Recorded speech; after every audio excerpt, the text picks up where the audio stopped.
No moment. Okay. ఏ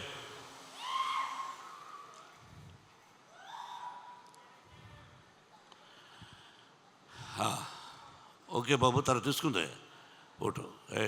అతను మన కుర్రాడు.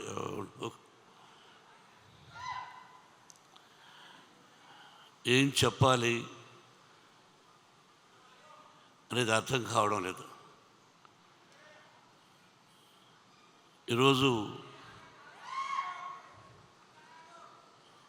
బాబు మీరు మాట్లాడాలనుకుంటే వచ్చి మాట్లాడా రా. కాదు, ప్రేమగా వచ్చారు. ఏం చెప్తున్నాడు మోహన్ బాబు అనేది వినండి దయచేసి.